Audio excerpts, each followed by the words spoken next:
சுகமே சொல்க. வணக்கம் நண்பர்களே. இன்னைக்கு அக்கு பஞ்சர் மருத்துவம் அதை பற்றி நிறைய விஷயங்களை நம்மளோட கலந்துரையாடல் செய்வதற்காக டாக்டர் இக்பால் அவர்கள் இணைஞ்சிருக்காங்க. முதல்ல அவரை வெல்கம் பண்ணிப்போம். வணக்கம் டாக்டர். வணக்கம் வினோத் பஜி. எப்படி இருக்கீங்க டாக்டர்? நல்லா இருக்கேன். நீங்க நல்லா இருக்கீங்களா? நல்லா இருக்கேன் டாக்டர். டாக்டர், இந்த வீடியோவில் பார்த்தீங்க அப்படின்னா அக்கு பஞ்சர் மருத்துவத்தை எளிய முறையில் மக்களுக்கு கொண்டு போய் சேர்க்கணும் அப்படின்ற நோக்கத்தோட நிறைய விஷயங்கள் பேசுறதுக்காக நான் வந்திருக்கேன். கடந்த முறை அக்கு பஞ்சர் பற்றி பேசியிருந்தீங்க. அதில் சீன முறை, இந்திய முறைன்னு சொல்லியிருந்தீங்க.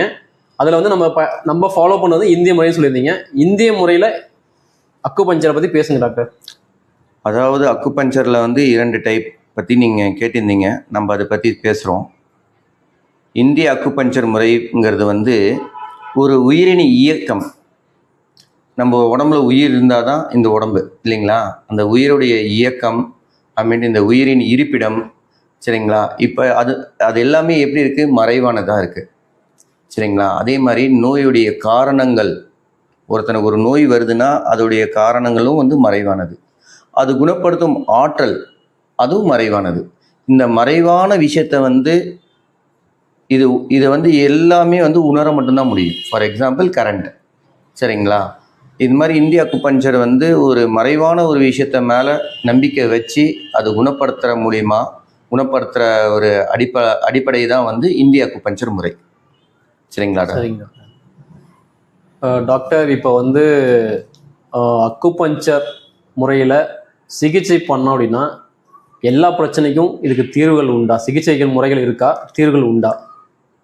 வினோத் பாஜி, அக்கு பஞ்சர், இந்திய அக்கு பஞ்சரில் எல்லா விதமான வியாதிகளுக்கும் இதுக்கான தீர்வு இருக்குது, சரிங்களா? இது எப்படி வேலை செய்யுது சொல்லி பார்த்தாக்க, ரூட் காஸ் ரொம்ப எளிமையாக நம்ம கண்டுபிடிச்சிடலாம். நம்ம ஈஸியாக டயக்னோசிஸ் பண்ணிடலாம்.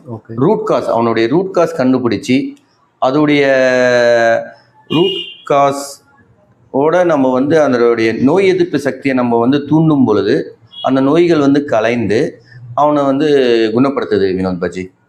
Okay doctor. இதான் இதோடைய தாரக மந்திரமே. அதுதான் நம்மளுடைய ஃபர்ஸ்ட் பாயிண்ட். என்னன்னா, அவனுடைய ரூட் காஸ், அவனுக்கு என்ன பிரச்சனை இருக்கு, அவனுடைய ரூட் காஸ் என்ன சொல்லிட்டு நம்ம கண்டுபிடிச்சிட்டு அதுக்கு நோய் எதிர்ப்பு சக்தி புள்ளிகளை நம்ம தூண்டும் பொழுது ஆட்டோமேட்டிக்காக அந்த டிசீஸ் சமநிலைப்படுத்திடும். ஓகே, குணப்படுத்திடும். ஓகேங்க டாக்டர். டாக்டர், இப்போ அக்கு பஞ்சரை பற்றி தெளிவாக பேசுனீங்க. இப்போ ஒரு பேஷண்ட் வராங்க அப்படின்னா அவங்களுக்கு எந்த மாதிரி டயக்னாசிஸ் பண்ணுவீங்க? சிகிச்சை அளிக்கிறதுக்கு முன்னாடி எந்த மாதிரி அவருக்கு சோதனைகள் செய்வீங்க அப்படின்றத பற்றி மக்களுக்கு சொல்லுங்கள். வினோத் பாஜி, பேஷண்ட்ஸ் ஒருத்தர் உள்ளே வராங்கன்னா அவங்க நம்ம 3 கேட்டகரியாக எக்ஸாமினேஷன் பண்ணுவோம். ஒன்று கேட்டறிதல், இன்னொன்று தொட்டறிதல், இன்னொன்று பார்த்தறிதல். பேஷண்ட்ஸ் எப்படி வராங்க, அவங்க எப்படி உட்கார்றாங்க, எது மாதிரி அவங்க டைரக்ஷனில் உட்காடுறாங்க, எந்த மாதிரி கஷ்டப்பட்டு உட்காடுறாங்களா, இல்லை ஃப்ரீயாக உட்காடுறாங்களா, இல்லை அழுந்துக்கிட்டே உட்காடுறாங்களா, எந்த மாதிரி உட்காடுறாங்க முதல்ல பார்க்கணும். அப்புறமேட்டு கேட்கணும், உங்களுக்கு தொந்தரவுகள் என்னென்ன. ஃபஸ்ட்டு ப்ரெசன்ட் ஹிஸ்ட்ரி, இப்போ அவனுடைய சீஃப் கம்ப்ளைண்ட்ஸ் சொல்லிட்டு என்னென்ன சொல்லிட்டு எல்லாமே எழுதணும். அப்புறமேட்டு பாஸ் ஹிஸ்ட்ரி, அவங்களுடைய பாஸ்ட் டென்ஸ் ஹிஸ்ட்ரி என்னென்ன இருக்குது சொல்லிட்டு அதெல்லாம், பிபி இருக்கா, சுகர் இருக்கா, இல்லை வேறு ஏதாச்சும் அவங்களுக்கு தொந்தரவுகள் இருக்கா, ஆப்ரேஷன் பண்ணியிருக்கிறாங்களா, இது மாதிரி விஷயங்கள்லாம் நம்ம முதல்ல கேட்கணும். அப்புறமேட்டு ஏதாச்சும் சர்ஜிக்கல் பண்ணியிருக்கிறீங்களா, ஏதாச்சும் போஸ்ட் சர்ஜிக்கல் ஏதாச்சும் ஆப்ரேஷன்ஸ் எல்லாம் பண்ணியிருக்கீங்களா, எல்லாமே இந்த 3 கேட்டகரியில் வந்துடும். கேட்டறிதல், பார்த்தறிதல், தொட்டறிதல். தொட்டறிதலில் என்ன ஆகுதுனாக்கா, நம்ம பல்ஸ் டயக்னோசிஸ் பார்க்குறோம்.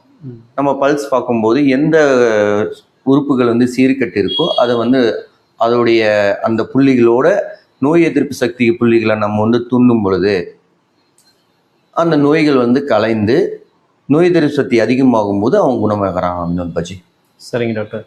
டாக்டர், இப்போ நீங்கள் இந்த அக்கு பஞ்சர் ட்ரீட்மெண்ட் பண்ணுறீங்கல்ல, அது ஒரு கால இடைவெளி இருக்கும் இல்லைங்களா? இத்தனை நாளைக்குள்ள அந்த மாதிரி பண்ணணும் அப்படின்னு ஏதாவது இருக்கும்ல, அந்த மாதிரி இருக்கா? இல்லை அந்த மாதிரி டெய்லியும் பண்ணணுமா? அது டெய்லியெல்லாம் பண்ணக்கூடாது வினோத் பாஜி. அதுக்கு ஒரு டைமிங் இருக்குது. இப்போ ஒரு தடவை அக்கு பஞ்சர் பண்ணுறோன்னா ஒரு நாள் விட்டு ஒரு நாள் பண்ணலாம், இல்லைனா வாரத்துக்கு ஒரு நாள் பண்ணலாம்.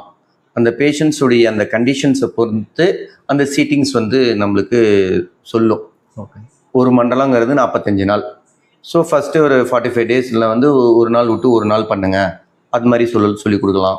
இல்லைன்னா பேஷண்ட்ஸ்க்கே நாம் சொல்லி கொடுத்துருவோம், நீங்கள் இந்த புள்ளிகளை வந்து தூண்டிட்டு வாங்க. இதுக்கு ஒரு சில விஷயங்கள்லாம் நான் சொல்லி கொடுப்பேன். இப்போ பச்சை மிளகு இருக்குன்னு நினச்சிக்கோங்களேன், மிளகு எடுத்து இல்லை வெந்தயம் இதெல்லாம் ஒரு ஸ்டெலிப்பில் எடுத்து ஒரு சில புள்ளிகளை வந்து வச்சு நம்ம ப்ரெஸ் பண்ணிகிட்டே வாங்க, ஒரு 60 டைம்ஸ் ப்ரெஸ் பண்ணிட்டு வாங்க. பண்ணிட்டு இருந்தீங்கன்னா அந்த நோய் வந்து களையும்.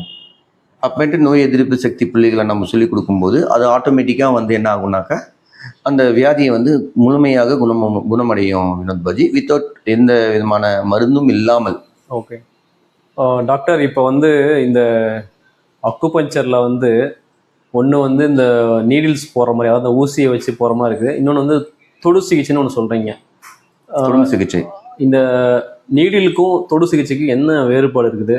இதில் ரெண்டுமே ஒரே கேட்டகரியில் எஃபெக்டிவ் இல்லை வினோத் பாஜி. இந்த நீடில்ஸை பொறுத்த வரைக்கும் இதெல்லாம் வந்து சீன மெத்தட்ஸ். அது எப்படின்னாக்கா ஒரு நீடிலில் வந்து அந்த காப்பர் கம்பி வந்து அதில் சுற்றி இருக்கும். அந்த காப்பருங்கிறது வந்து ஜென்ரலாக வந்து இயற்கை சக்தியை வந்து தனக்குள்ளே வச்சுக்கிற ஒரு மெட்டல்.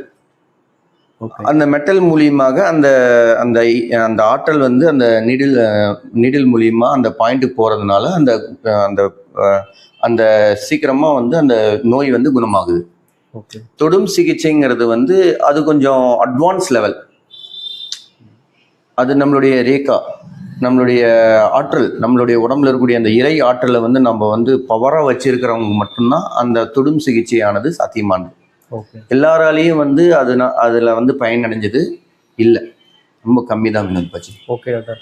ஆனால் நீடில்ஸில் போட்டால் கம்பல்சரி அது வேலை செய்யும். தொடும் சிகிச்சை பொறுத்த வரைக்கும் கொஞ்சம் அந்த இறை ஆற்றல் யார்கிட்ட அதிகமாக இருக்கோ அவனுக்கு அது வந்து அந்த ரேகா சொல்கிறாங்க இல்லையா, ஆறா, அந்த ஆறாவுடைய சக்தி சில பேருக்கு கம்மியாக இருக்கும், சில பேருக்கு அதிகமாக இருக்கும், சில பேருக்கு நியூட்ரலாக இருக்கும். ஸோ அந்த மாதிரி ஆளுங்க வந்து சிகிச்சை பண்ணும்போது கொஞ்சம் வேறுபாடுகள் அதில் வருது Vinod Baji. Okay doctor. Doctor ரொம்ப அற்புதமாக பேசுனீங்க. நிறைய பேருக்கு இது வந்து புரிஞ்சிருக்கும்னு நினைக்கிறேன். உங்களுக்கு அக்குபஞ்சர் ரிலேட்டாக ஏதாச்சும் சந்தேகம் இருந்துச்சு அப்படின்னா கமெண்ட் பண்ணுங்கள், அதற்கு நாங்கள் கண்டிப்பாக ஆன்சர் பண்ணுவோம். அதே டாக்டரை நீங்கள் தொடர்பு கொள்ளணும் அப்படின்னா ஸ்க்ரீனில் வரக்கூடிய நம்பரை நீங்கள் வந்து கான்டாக்ட் பண்ணிக்கலாம். அவர்கிட்ட நீங்கள் டைரெக்டாகவும் டவுட் கேட்டுக்கலாம். கமெண்ட்ஸ் பண்ணுங்கள், நம்ம சேனலை வந்து சப்ஸ்கிரைப் பண்ணுங்கள். உங்களுக்கு பிடித்திருந்தால் உங்கள் ஃப்ரெண்ட்ஸ்க்கெலாம் ஷேர் பண்ணுங்கள். எல்லோரும் பயனடையணும்னு சொல்லிட்டு நன்றியுடன் தங்களிடமிருந்து விடைபெறுகிறேன். நன்றி, வணக்கம். வணக்கம்.